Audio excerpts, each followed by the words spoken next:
Jasna Yelena Ahilusru. Yus nungach ku ayuk na spuk ku ayuk naknash it's naiden kus na in hoj.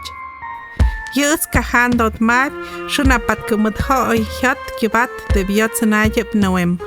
Havet yots na nabatagat ku uts nakshan wakwem it's Puebla it's mayagot muda hoj de biotagach ayuk kapst mayagta.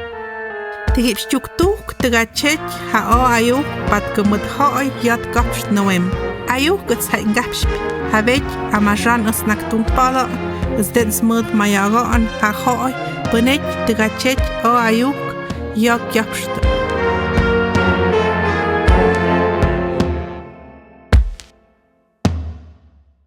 Esto es el silencio y las palabras que nombran.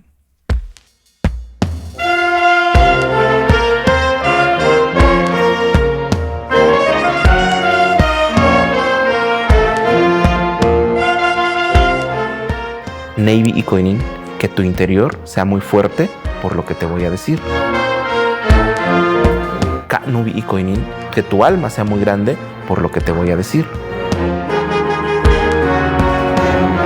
Y entonces la idea de que el español era mejor que las otras lenguas no es más que un prejuicio etnocéntrico y racista de las élites, ¿no? Y ya luego, pues eso se convirtió en políticas legales, en impartición de justicia, política, y luego ya en educación, las escuelas se hicieron todas en español. Y desde un principio, desde los institutos científicos que surgieron en el siglo XIX, a principios del siglo XIX, donde estudió Benito Juárez, donde estudió Manuel Altamirano, donde estudiaron todos ellos hablantes de lenguas indígenas, el propósito de la educación era castellanizar. O sea, tú ibas a la escuela para dejar de hablar zapoteco y hablar español. Tú ibas para dejar de hablar otomí y hablar español, para dejar de hablar náhuatl, para dejar de hablar maya. Y la escuela tenía ese propósito, ¿no? Y ese es un propósito que, sea lo que sea, la escuela sigue teniendo, ¿no? Yo no hablaba español. O sea, me acuerdo que en esa época todavía había mucha resistencia de los niños de hablar español. Las maestras de la primaria nos querían obligar y a mí todavía me tocaron los golpecitos de las reglas por hablar zapoteco. Por hablar zapoteco. No, porque a veces llegó un momento que decían que mejor dejáramos eso porque era muy indígena, ¿no? Eso le decían los maestros. El maestro. No, ya no hablen eso porque es muy indígena. Se ve muy gente así muy indígena. Y se ve mal ser indígena.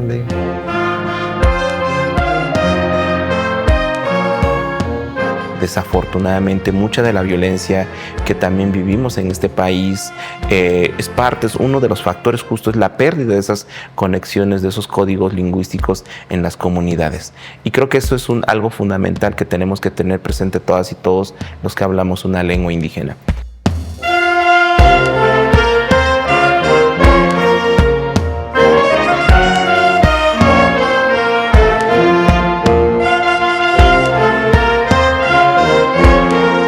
Es muy importante la lengua, ¿no? Allá en el pueblo nos enseñan a nosotros que primero tenemos que hablar el español antes del ombeyet.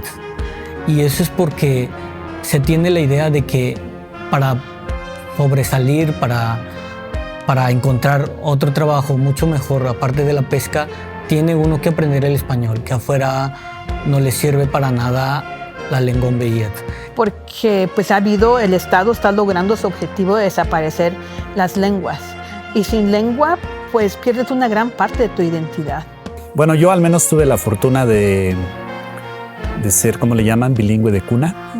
Tuve la gran fortuna de haber aprendido las dos lenguas al mismo tiempo. Nos fortaleció porque yo recuerdo que desde pequeño, desde niño, a mí muchas veces me ocupaban como traductor. O sea, fuiste intérprete exactamente desde chiquito. Y eso me dio otra perspectiva.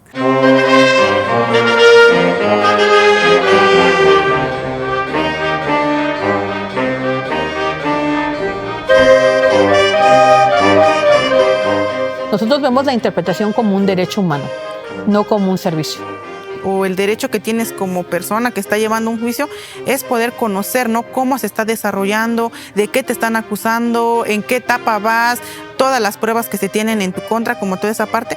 Entonces, si tú no estás entendiendo o no estás comprendiendo en una lengua y el juez o las otras partes, ¿no? Que son el fiscal y el defensor, no te pueden transmitir toda esa información, pues se está violentando, ¿no? Como derecho fundamental que le dicen, y que ha habido muchos casos, ¿no?, de personas que no supieron de qué se les estaba acusando, que firmaron documentos y que estuvieron 8, 10, 12 años en la cárcel.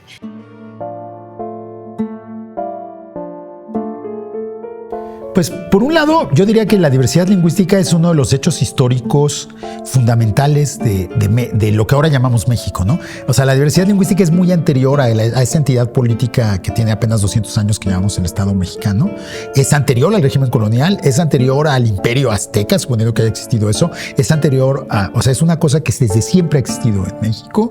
Desde de lo que sabemos de la historia del poblamiento, las personas que llegaron a México originalmente hablaban muchos idiomas diferentes, y luego en los miles de años de desarrollo histórico de este territorio antes de la llegada de los europeos, pues como que había muchas prácticas que, lejos de acabar con la pluralidad, la potenciaban. O sea, no tenemos hasta ahorita ninguna evidencia de que los estados que llamamos prehispánicos o los anteriores a la llegada de los españoles hayan, por ejemplo, tenido políticas de imposición lingüística, que hayan buscado difundir un idioma y perseguir otros, sino más bien como que había, tanto a nivel local de cada pueblo, como a nivel regional, como a nivel de Mesoamérica y más allá, pues como que había una costumbre de la diversidad. Podríamos como repensar la manera del quehacer público en este país que pudieran abonar justo a lo que hemos insistido mucho y seguimos insistiendo. Menos folclore y más derechos. Lo podemos decir de nuevo. Una de las mejores formas de resistencia ante la eventual desaparición de una lengua es continuarla hablando. Hablar contra todo. Hablar es mantener vivo el legado que nos ha sido heredado, al mismo tiempo integrando lo nuevo. Podemos ser bilingües o trilingües o todo lo que queramos ser. Lo que no debemos permitir es abrazar la idea de una sola cultura, de una sola historia o de una sola voz.